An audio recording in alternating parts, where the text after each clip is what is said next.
지난주에 우리는 데살로니가전서 5장의 중간 부분을 살펴보면서 주께서 다시 오시는 재림을 기다리고 있는 이 마지막 시대의 성도가 어떻게 살 것인가, 항상 기뻐하고 쉬지 말고 기도하고 또 범사에 감사하는 삶을 살 것을 살펴보았습니다.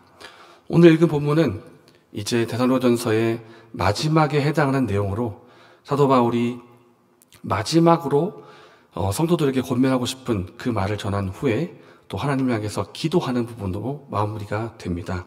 그런데 이 마지막 권면의 한 가운데에 보면 예언이라는 단어가 나옵니다. 예언. 그리고 이 예언과 관련해서 사도 바울이 하지 말 것을 또 말하고 있고 또 해야 할 것을 말하고 있는데, 오늘은 이 예언을 중심으로 한번 살펴보고 또 마지막에 나오는 바울의 기도가 어떤 의미인지를 살펴보고자 합니다.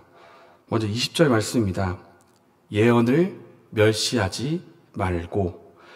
여기서 멸시하다라는 뜻은 무시하다, 그것을 무가치한 것으로 여기고 아주 경멸히 대하는 것, 이것을 말하고 있는데, 오늘 말씀은 예언을 무시하지 마라, 예언을 무시하지 말고 가볍게 여기지도 말고 경멸히 여기거나 멸시하지 마라, 그러니까 주의 깊게 아주 귀중히 여기라, 이런 말씀을 주고 계시는데, 그렇다면 오늘 20절 말씀에 의하면 경멸히 여기지 말아야 되고 가볍게 여기지도 말아야 되고 그냥 귀중히 여겨야 된 이 20절의 말씀, 예언이 무슨 뜻인가 하는 것입니다. 예언이 무슨 뜻인가?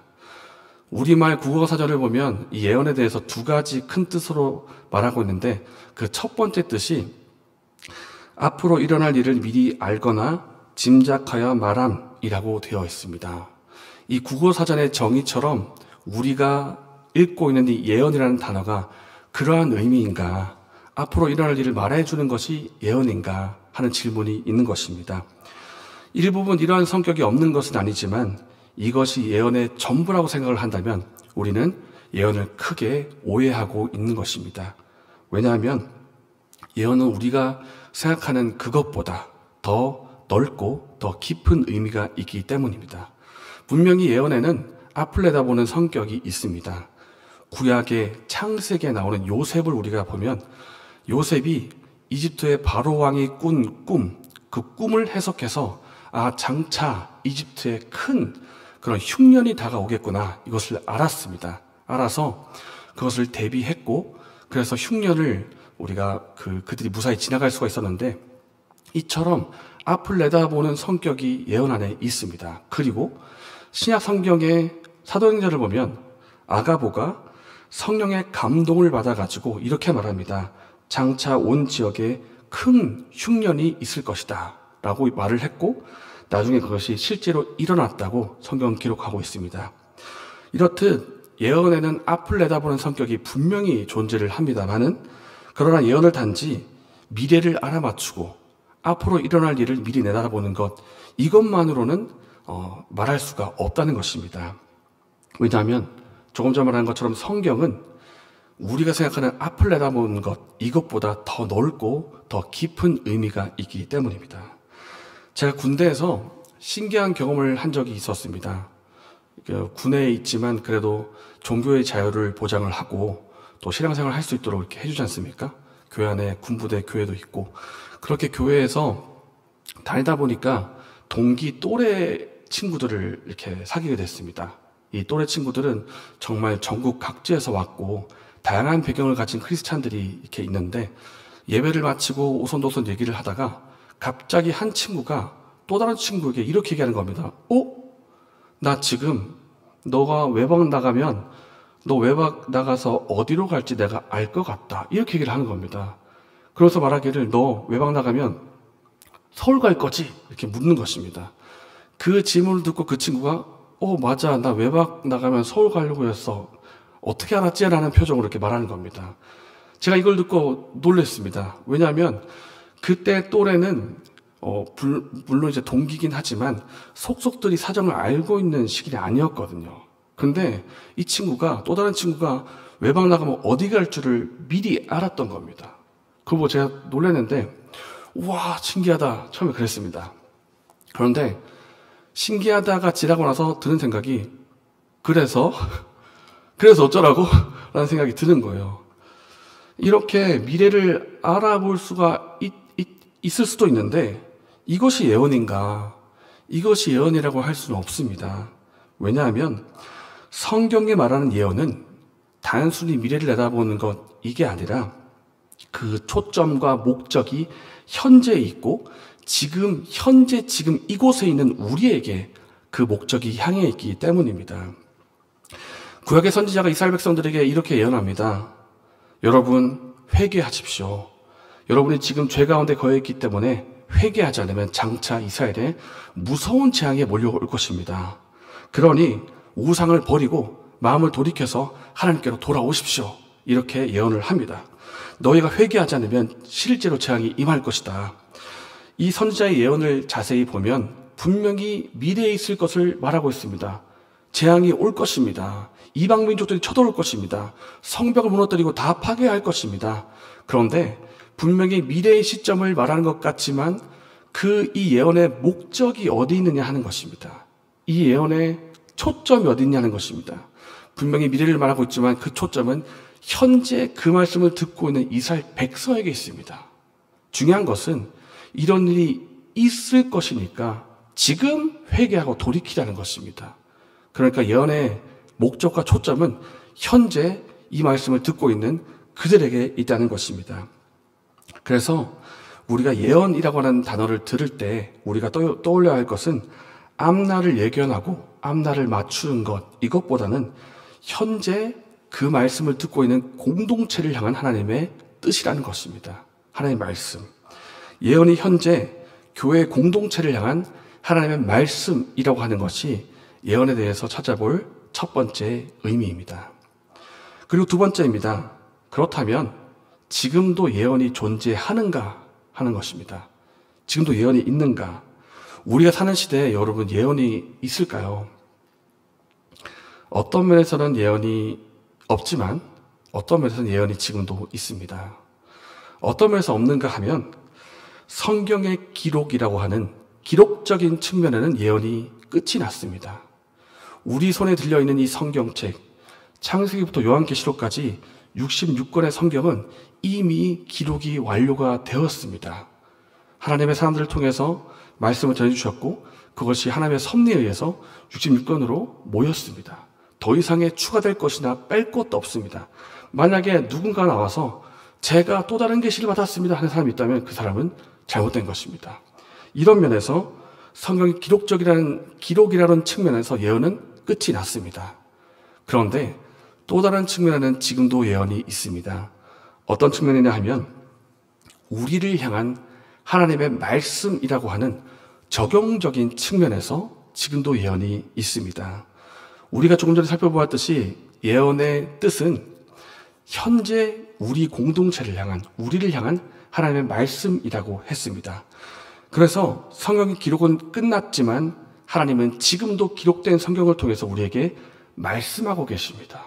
그렇기 때문에 예언은 지금도 있는 것입니다.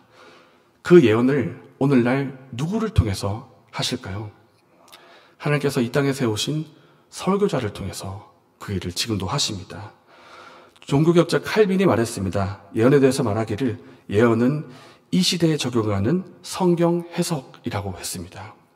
하나님은 지금도 우리에게 말씀하시고 성경과 설교를 통해서 우리에게 지금도 예언하십니다. 그래서 예언의 기능을 지금의 설교가 담당하는 것이라는 것이 이 예언의 두 번째 의미입니다. 세 번째입니다. 그렇다면 우리가 예언을 받을 때, 설교를 들을 때 어떤 자세로 들어야 하는가입니다. 함께 20절과 21절의 말씀을 읽겠습니다. 예언을 멸시하지 말고 범사에 헤아려 좋은 것을 취하고. 우리는 설교가 이 시대 교회 공동체를 향한, 이 시대 성도를 향한 하나님의 말씀이라는 측면에서 설교를 귀 기울여 들어야 합니다. 지금 우리에게 주시는 말씀이기 때문입니다. 만약 우리가 설교를 우습게 여기고 설교를 가볍게 여긴다면 우리를 향한 하나님의 음성을 우리가 들을 수가 없게 될 것입니다. 그리고 경청해야 하는 게 첫 번째고, 이것과 더해서 또 한 가지가 있는데 21절에 범사에 헤아려 좋은 것을 취하라는 것입니다. 범사해야 할 좋은 것을 취하라. 예언을 들을 때 잘 생각을 하라. 잘 헤아려서 좋은 것을 취하라. 그리고 좋지 않은 것은 배격해라는 말인데, 예언을 들을 때 점검을 해봐서 하나님부터 온 것이라고 하는 선한 것이라는 증거가 확실하다면 그것을 받으라는 것입니다. 왜 예언을 점검하라는 말씀이 나올까요? 점검하라. 그거는 이제 점검하라는 것은 테스트라는 뜻인데, 데살로니가 성도들이 살던 그 당시에 어떤 일이 있었냐면, 이것이 하나님의 말씀입니다 라면서 전하고 있지만 실상 그것이 거짓 메시지였고 사람들을 혼란스럽게 한 메시지가 있었던 것입니다. 그래서 이 내용을 그냥 맹목적으로 받아들였다가는 성도가 믿음에서 떠날 수가 있고 본질에서 벗어날 수가 있기 때문에 21절처럼 예언을 점검하고 분별하라고 말씀하는 것입니다. 그렇다면 오늘날의 예언을 분별하라, 점검하라, 이것을 우리가 어떻게 적용할 수가 있겠습니까? 우리는 첫 번째로 이단의 거짓을 분별할 수가 있어야 합니다. 오늘날 많은 이단들이 많이 성경 말씀을 언급하면서 이것이 하나님의 말씀이다라고 전하고 있습니다. 유튜브를 보면 차고 넘칩니다. 그래서 우리가 주의 깊게 들어야 되는데 이것이 올바른 것인지 거짓인지 분별할 수가 있어야 한다는 것입니다. 이 메시지가 성경 전체의 가르침에 비춰봤을 때 옳은 것인지 합당한 것인지, 혹은 성경의 한쪽만 치우쳐서 성경을 왜곡시키고 있지는 않는지, 그리고 말씀을 전하고 있는 그 사람이 진정 예수 그리스도를 따르고 있는 제자가 맞는지, 정말 예수 그리스도를 주로 고백하는 사람인지, 혹 자신만 참된 계시를 받은 자이고 나를 따라와야 구원이 있다고 말하는 그런 자신만이 구원자라고 하는 그런 거짓 메시지를 전하고 있지 않는지 살펴봐야 한다는 것입니다. 제가 울산에서 청년으로 있었을 때 담당하던 목사님께서 이런 말을 하신 것을 기억합니다. 여러분, 똑똑한 양이 되어야 됩니다. 우리가 하나님께서 목자시고 우리가 말씀을 따르는 양이지 않습니까? 근데 그 양인데 똑똑한 양이 되어야 된다는 것입니다. 똑똑한 양이 되어야 됩니다. 그때 목사님께서 이렇게 말씀하셨습니다. 우리가 듣는 말씀의 뜻이 무엇인지 맹목적으로 그냥 따라가지 말고 그 말씀이 정말 옳은 것인지 생각해보고 그리고 분별하고 따라가라는 것입니다. 이단의 가르침, 때로는 교회 목사님의 설교를 할지라도 성경에 일치하지 않는 왜곡된 가르침은 없는지 그것을 분별할 수 있는 똑똑한 양이 되어야 한다는 것입니다. 그때 목사님께서 하신 말씀이 지금도 기억에 남습니다. 우리가 이렇게 예언에 대해서 살펴봤습니다. 예언은 첫 번째로 예언의 그 목적과 초점은 미래를 알아맞히는 것이 아니라 현재 그 말씀을 듣는 공동체와 성도에게 있다는 것입니다. 그리고 우리는 그렇기 때문에 오늘날 이 시대의 예언인 설교를 경청해서 들어야 하고, 경청해서 듣되 맹목적으로 듣는 것이 아니라 왜곡되고 거짓된 것을 분별할 수 있어야 한다는 것입니다. 이렇게 예언에 대해서 살펴봤습니다. 그래서 하나님께서 우리에게 원하시는 것이 무엇이겠습니까? 예언을 말씀하시면서 결국에는 23절입니다. 평강의 하나님이 친히 너희를 온전히 거룩하게 하시고 또 너희의 온 영과 혼과 몸이 우리 주 예수 그리스도께서 강림하실 때 흠없게 보존되기를 원하노라. 하나님께서 원하시는 것은 우리가 마지막 시대 이 땅에서 거룩하게 살아가는 것입니다. 하나님 말씀의 뜻을 잘 깨닫고 그 말씀에 순종해서 우리의 온 영과 혼과 몸이 온전하게 보존되고 주께서 재림의 때 이 땅에 다시 오실 때 우리가 기쁨으로 주를 맞이하는 것, 이 땅에서 거룩한 삶을 살아가는 것, 그것이 하나님께서 원하시는 것입니다.